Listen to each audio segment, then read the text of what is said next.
Hi, my name is Dex Randall, and I'd like to talk to you today about the model, which is really the core of the coaching work that we do. It's a very sharp tool to help you work with the problems in your life. And the model was invented by Brooke Castillo, and it's really based on cognitive psychology, as well as the work of some people like Byron Katie, Eckhart Tolle, and Abraham. So what the model is, it's a tool that we use to analyze any situation or difficulty in our life, anything that's causing us suffering. And it shows us very clearly what our situation is and how we're contributing to it.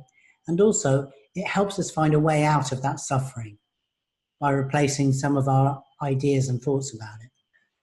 So really the model principles are just universal truths about the way the human mind works.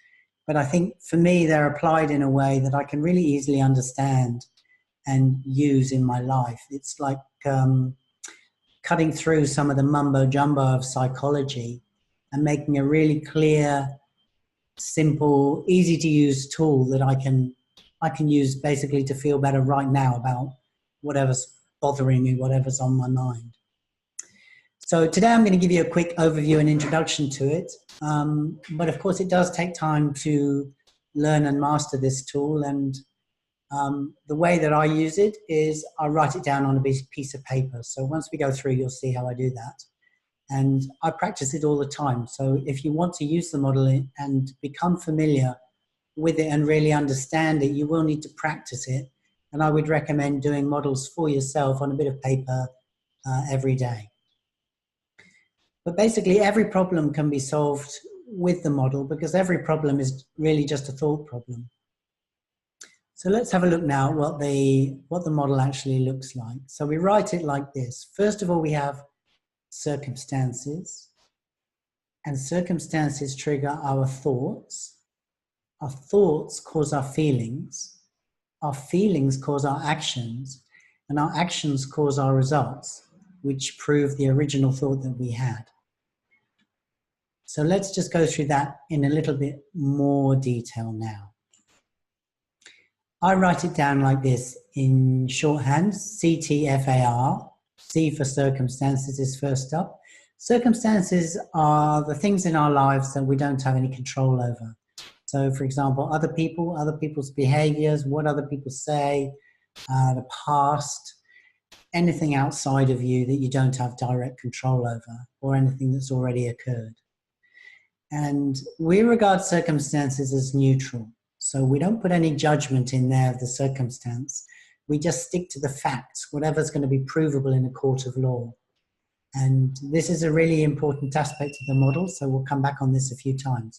So let's say you wanted to put a circumstances, your friend was very rude to you. Well, that's not actually a circumstance because it's got a judgment. The rudeness is a judgment.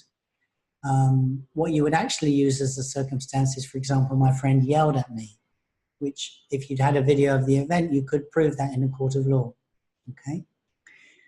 So the next thing that's up is thoughts. A thought is just one sentence in your mind. It's your reaction to the circumstance, what you think about the circumstance, okay? So most of us think that our thoughts are facts, but in fact, they are just thoughts. They're just beliefs.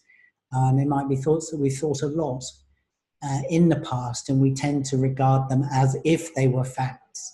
And it's very important in the model to separate out circumstances from thoughts. And the reason is circumstances are outside of our control, but our thoughts are inside of our control. So we're looking for the piece of this equation that we have influence over here, or direct influence over.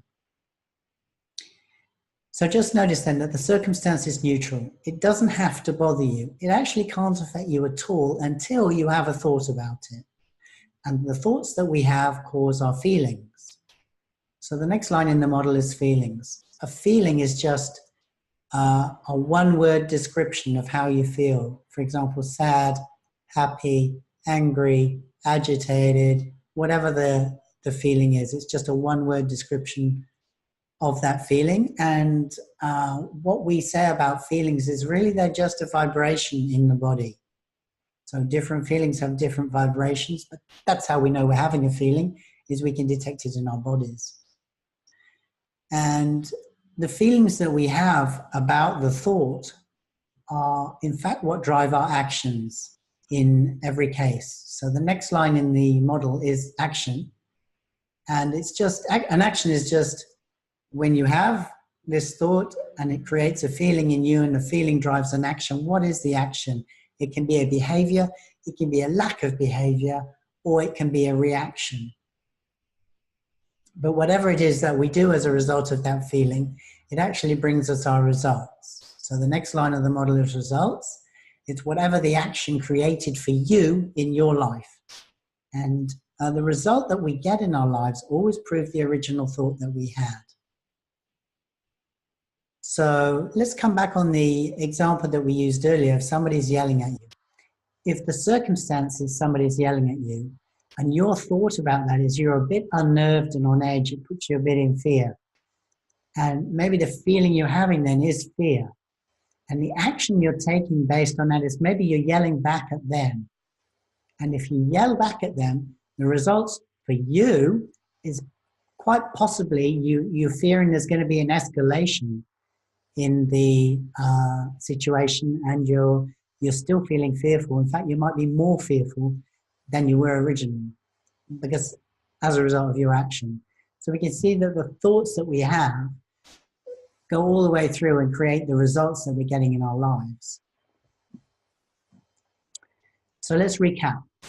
The circumstance, it's a fact, provable in the court of law. It's something over which you have no control. It's neutral. It happens outside of you. The thought is one sentence in your mind that you have about the circumstance. And the feeling is one word. It's a vibration in your body when you think the thought. Action is whatever you do or even don't do when you have that feeling. And result is what you get for yourself when you take that action. So that's a very brief overview of the model. What we'll do in future videos is I'm going to go into each of those parts in more detail so that you can understand it. But if you just practice this for yourself, write CTFAR and fill in the blanks next to those about circumstances in your life, you will start to see when you practice it and use it in the correct way that it really does reflect back on you how your own thoughts are creating your own suffering. And then what we do in the next stage is we do CTFAR again in an intentional model. So we do the first model and see the situation and the suffering we're causing. And then we do an intentional model on the same situation, and we choose a new thought which gives rise to a new feeling, creates a new action and creates results. And we create it in a way which gets us a result that's better than the original. In fact, this is the result that we would aspire to have in our lives, and we find a way of thinking that's going to get us there. So that's going to be in a future video. Watch out for that one.